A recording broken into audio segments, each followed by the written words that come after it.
नमस्कार.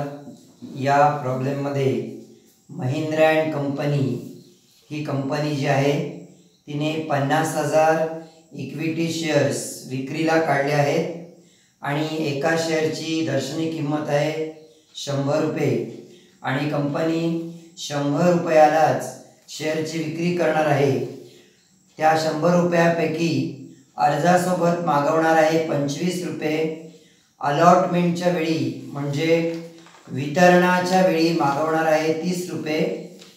पहिली मागणी म्हणजे फर्स्ट कॉल करून मागवणार आहे 25 रुपये आणि शेवटचा आणि दुसरा कॉल करून शेवटचे मागवणार आहे 20 रुपये. जरी कंपनीने 50,000 इक्विटी शेअर्स विक्रीला काढलेले असले तरी कंपनीला मात्र अर्जदारांकडून 48,000 शेअर्ससाठी अर्ज आलेले आहेत. म्हणून 48,000 शेअर्सवरचे प्रत्येकी 25 रुपये प्रमाणे 48,000 गुणिले 25 बरोबर 12 लाख एवढे अर्जासोबत कंपनीला मिळालेले आहे. त्याची एंट्री झाली bank account debit 12 lakh to equity share application account 12 lakh being application money on 48,000 equity shares at the rate of ₹25 each received. आता 48,000 शेअर्सवरचे प्रत्येकी 25 रुपये प्रमाणे मिळालेले 12 लाख याचं संपूर्णच्या संपूर्ण आपल्याला कॅपिटलमध्ये रूपांतर करता येऊ शकते. म्हणून दुसरी एंट्री झाली equity share application account debit 12 lakh to equity share capital account 12 lakh being application money on 48,000 equity shares at the rate of ₹25 transfer to equity share capital account. आता कंपनी अलॉटमेंटच्या वेळी म्हणजे प्रत्यक्ष शेअर्सचं वाटप करताना प्रत्येक शेअरवरचे 30 रुपये मागवणार आहे. म्हणून 48,000 गुणिले 30 बरोबर 14,40,000 एवढे ॲप्लिकेशन मनी कंपनीला भागधारकांकडून ड्यू असतील. म्हणून ती ड्यूची एंट्री झाली equity share allotment account debit 14,40,000 to equity share capital account 14,40,000 being allotment money on 48,000 equity shares at the rate of ₹30 each due. अलॉटमेंटच्या वेळी मागवलेले प्रत्येक शेअर्सवरचे 30 रुपये सुद्धा कंपनीला भागधारकांकडून सर्वच्या सर्व मिळालेले आहेत. म्हणून चौथी एंट्री झाली bank account debit 14,40,000 to equity share allotment account 14,40,000 being allotment money on 48,000 equity shares at the rate of ₹30 each received. आता कंपनी शेअर्सवरची रक्कम मागवण्यासाठी पहिली मागणी करणार आहे की ज्याला आपण फर्स्ट कॉल म्हणतो.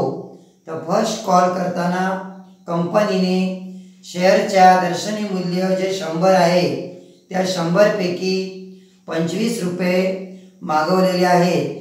म्हणून 48,000 शेअर्सवरचे प्रत्येकी 25 रुपये प्रमाणे कंपनीला भागधारकांकडून परत 12 लाख रुपये ड्यू असतील. म्हणून ड्यूची एंट्री झाली equity share first call account debit 12 lakh to equity share capital account 12 lakh being first call money on 48,000 equity shares at the rate of ₹25 due. पहिल्या कॉलनुसार मागणी केलेले प्रत्येक शेअर्सवरचे 25 रुपये याप्रमाणे 48,000 शेअर्सवरचे 12 लाख रुपये सुद्धा सर्वच्या सर्व भागधारकांकडून कंपनीला मिळालेले आहेत. म्हणून त्याची एंट्री झाली bank account debit 12 lakh to equity share first call account 12 lakh being first call money on 48,000 equity shares at the rate of ₹25 received. आता कंपनी शेवटचा आणि दुसरा कॉल करून प्रत्येक शेअरवरचे 20 रुपये मागवणार आहे. असे 48,000 शेअर्सवरचे प्रत्येकी 20 रुपये प्रमाणे भागधारकांकडून कंपनीला 9,60,000 रुपये ड्यू असतील. म्हणून फायनल कॉल ड्यूची एंट्री झाली equity share final call account debit 9,60,000 to equity share capital account 9,60,000 being final call money on 48,000 equity shares at the rate of ₹20 due. आता मात्र शेवटच्या मागणीनुसार कंपनीने प्रत्येक शेअरवरचे 20 रुपये मागवले होते, पण त्यापैकी एक शेअर होल्डर जो आहे करण, त्यांनी 400 शेअर्स खरेदी केले होते आणि तो त्या 400 शेअर्सवरचे प्रत्येकी 20 रुपये प्रमाणे रक्कम देण्यास असमर्थ ठरला. म्हणजे 48,000 शेअरपैकी 400 शेअर्सवरची रक्कम कंपनीला मिळू शकली नाही. म्हणजे फक्त 47,600 शेअर्सवरचे प्रत्येकी 20 रुपये प्रमाणे 9,52,000 इतकेच रुपये कंपनीला भागधारकांकडून मिळू शकले. म्हणून 8 नंबरची एंट्री झाली bank account debit 9,52,000 to equity share final call account 9,52,000 being final call money on 47,600 equity shares at the rate of ₹20 received.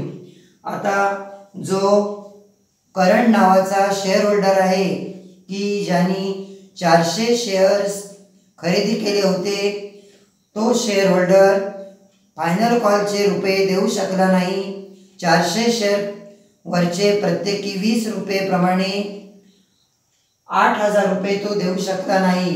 म्हणून कंपनीने त्याच्याकडे असलेले 400 शेअर्स जप्त केले आहेत, म्हणजे फॉरफिट केले आहेत. त्याची एंट्री बघा equity share capital account debit 40,000 400 shares गुणिले आतापर्यंत मागवलेली कॉल्ड अप व्हॅल्यू 100. म्हणून 400 गुणिले 100 बरोबर 40,000 रुपये to equity share final call account 8,000 final कॉलवरचे 400 शेअर्सवरचे 20 रुपये मिळू शकले नाहीत. म्हणून 400 गुणिले 20 बरोबर 8,000 टू शेअर फॉरफिचर अकाउंट 32,000 400 शेअर्सवरचे आतापर्यंत त्या करण या शेअर होल्डर्सकडून मिळालेले 80 रुपये. म्हणून 400 गुणिले 80 बरोबर 32,000 being 400 equity shares forfeited due to non-payment on final call at the rate of ₹20 each. आता करणकडे असलेले शेअर्स जे कंपनीने जप्त केले आहेत त्याची पुन्हा पुनर्विक्री केली आहे, त्याला आपण रिइश्यू ऑफ फॉरफिटेड शेअर्स असं म्हणतो. तर 400 शेअर्स जे जप्त केले होते ते कंपनीने 70 रुपये एक शेअर याप्रमाणे त्यांची पुनर्विक्री केली आहे. म्हणजे परत कंपनीला 400 शेअर्सवरचे 70 रुपये प्रमाणे 28,000 रुपये परत मिळतील. म्हणून बँक अकाउंट डेबिट 28,000 400 शेअर्स ही जप्त केलेल्या शेअरची संख्या आहे आणि गुणिले एक शेअर विकला कंपनीने 70 रुपयाला. म्हणून 400 गुणिले 70 बरोबर 28,000 रुपये. शेअर फॉरफिचर अकाउंट डेबिट 12,000 400 शेअर्सवरचे आतापर्यंत म्हणजे पुनर्विक्रीच्या वेळी पुन्हा न मिळालेले 30 रुपये म्हणून 400 गुणिले 30 बरोबर डेबिट 12,000 रुपये to equity share capital account 40,000 being 400 forfeited equity shares reissued at the rate of ₹70 each. आता आपल्याला शेअर फॉरफिचर या अकाउंटवरचं बॅलन्स कॅपिटल रिझर्व अकाउंटला ट्रान्सफर करावं लागतं. तर आपल्या 9व्या एंट्रीमध्ये शेअर फॉरफिचर अकाउंट क्रेडिट आहे 32,000 आणि इकडे अकाउंटला मी दाखवलेलं आहे शेअर फॉरफिचर अकाउंट क्रेडिट 32,000 आणि 10व्या एंट्रीमध्ये शेअर फॉरफिचर अकाउंट डेबिट आहे 12,000 आणि म्हणून शेअर फॉरफिचर अकाउंटच्या डेबिट साईडला लिहिलं आहे 12,000 अशी शेअर फॉरफिचर अकाउंटची क्रेडिट साईडची टोटल आली 32,000 तीच दोन्ही साईडला लिहिली आहे आणि त्या अकाउंटवरचं बॅलन्स डेबिट साईडला काढला आहे 20,000. त्या बॅलन्सला नाव दिलं आहे कॅपिटल रिझर्व अकाउंट. त्याची शेवटची एंट्री झाली share forfeiture account debit 20,000 to capital reserve account 20,000 being balance on share forfeiture account transferred to capital reserve account. या प्रॉब्लेमच्या शेअरच्या संदर्भातल्या इतक्याच एंट्री होती, परंतु या प्रॉब्लेममध्ये आपल्याला बॅलन्स शीट पण ओपन करायला सांगितलेली आहे. म्हणून इकडे 8 ते 10 ओळींची बॅलन्स शीट बनवली आहे. Balance sheet of Mahindra and company. तिच्या लायबिलिटी साईडला आपल्याला कॅपिटलचं विश्लेषण दाखवायचं असतं. म्हणून इक्विटी शेअर कॅपिटल दिले 48 लाख. हे कसे आले ते बघा. दुसऱ्या एंट्रीमध्ये equity share capital account credit आहे 12 लाख म्हणून इकडे घेतले 12 लाख. त्याच्यानंतर तिसऱ्या एंट्रीमध्ये इक्विटी शेअर कॅपिटल आहे 14,40,000. त्याच्यानंतर पाचव्या एंट्रीमध्ये equity share capital account credit आहे 12 लाख. सातव्या एंट्रीमध्ये equity share capital account credit आहे 9,60,000. 9व्या एंट्रीमध्ये equity share capital account debit आहे 40,000 म्हणून तो मायनस दाखवला आहे. आणि पुन्हा 10व्या एंट्रीमध्ये equity share capital account credit आहे म्हणून प्लस मध्ये टाकले 40,000. हे प्लस मायनस करून एकत्र आले आहेत 48 लाख. आणि कॅपिटल रिझर्व या अकाउंटचं बॅलन्स सुद्धा आपल्याला लायबिलिटी साईडला लिहायचं असतं. म्हणून कॅपिटल रिझर्व लिहिलं आहे 20,000. ही रक्कम आपण 11व्या एंट्रीमध्ये शोधून काढली आहे. आणि बॅलन्स शीटच्या ॲसेट साईडला बँक अकाउंट रुपये 48 लाख 20,000. हे कसे आले ते पाहूया. पहिल्या एंट्रीमध्ये बँक अकाउंट डेबिट आहे 12 लाख. त्याच्यानंतर चौथ्या एंट्रीमध्ये बँक अकाउंट डेबिट आहे 14,40,000.